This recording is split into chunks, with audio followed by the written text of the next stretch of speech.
Well folks, here we are, the very last build of Special Projects Pack number 10. Like I said earlier on today, we would be ending off with the Citroen DS3 R3 Rally Replica.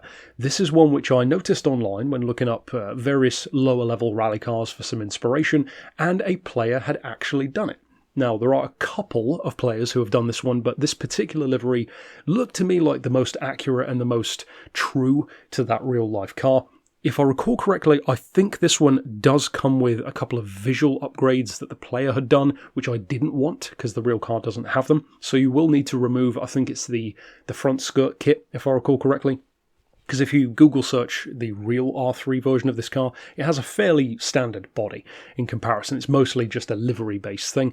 And funnily enough, you can actually run exactly the right specs pretty easily to what the R3 Rally version has. Now, as far as the tuning, first of all, it's a 210 horsepower car with a quoted minimum weight, from what I could find, of 1,230 kilos. So similar to a WRC car, in other words. So as far as the parts themselves, we've done no weight reduction. You actually need to make it a bit heavier, ironically. It's got comfort softs already, of course, so I didn't fit those. As far as the Club Sports section, you want your power restrictor, ballast, and in my case, dirt tyres, but obviously it depends if you want to take it on dirt or the snow. As far as the semi-racing stuff, we've got the low RPM turbo and the sports intercooler. Like I said, you can get it spot on, up to 210 horses, which is really nice. I always love it when that happens and it works out nicely. We've got the fully customized diff. As far as the racing stuff, I have fitted anti-lag. I'll leave that up to you. I'm not entirely sure off the top of my head what the regulations were on whether these cars could have that or not, or if they did. Just a brain fart moment, so if you want to be super accurate about it, of course, double check on that.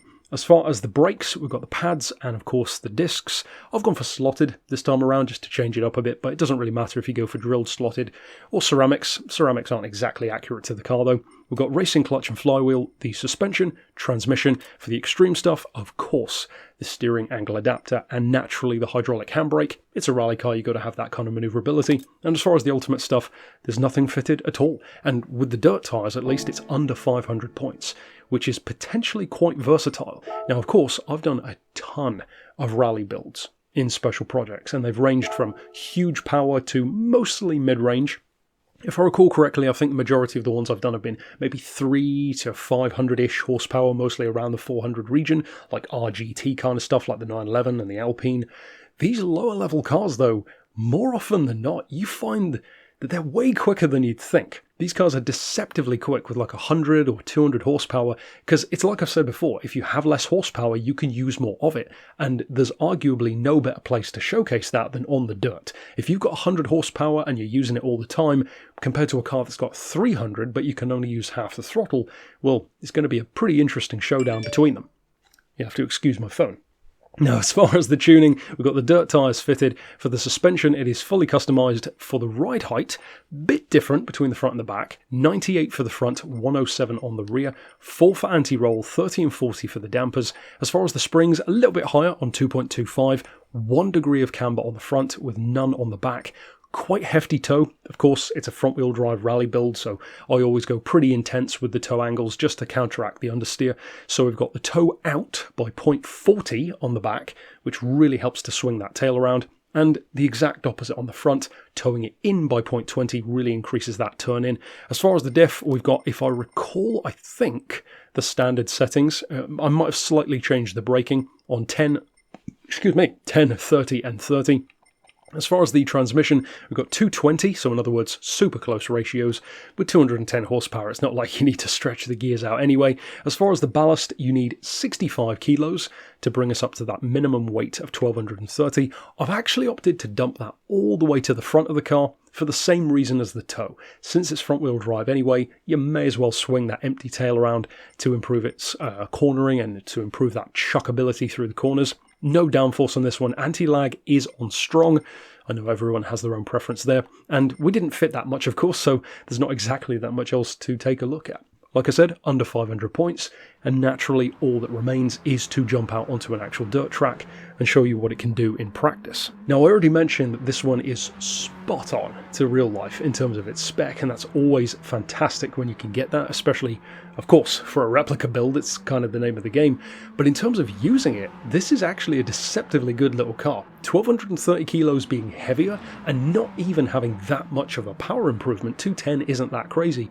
This thing flies on the dirt. It's so much fun to use, and I like that because I feel like cars such as the DS3 can very easily be undervalued and overlooked, and they do have more to give. You just have to know how to tune them, and more importantly, where to use them, because yes, they are much lower powered. Front-wheel drive is not the most obvious for a rally spec event. Four-wheel drive should always have the advantage, you would think, but in practice, and this is one of the things I do like about the later Gran Turismo games, in the older games the front-wheel drive rally cars used to feel just too slow. Likewise with the rear-wheel drive, I just couldn't get on with them because they were just spinning around all over the place, whereas four-wheel drive just got on with it and got the job done.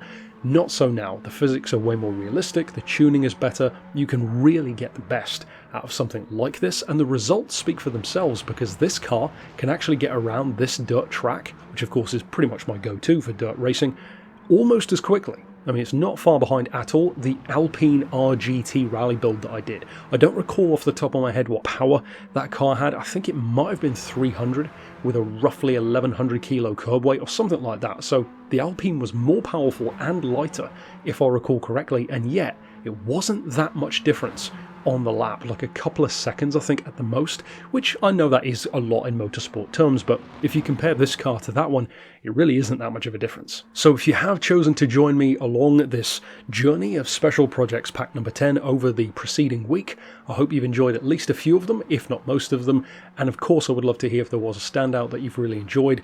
Naturally, there will be more. Of course, pack number 11 will be on the way in future, and we've got plenty more for a while at least. So as I said, thank you once again for joining me. I really do appreciate the support, and I'm so glad that you enjoy it, because as it says in the description of every teaser trailer, the whole point is to give the players something extra to do while we wait for Polyphony to pull their finger out and do whatever it is they're doing each month. But I will see you next time with more special projects and on the channel in general with plenty more GT7 content. But for now, thanks for watching.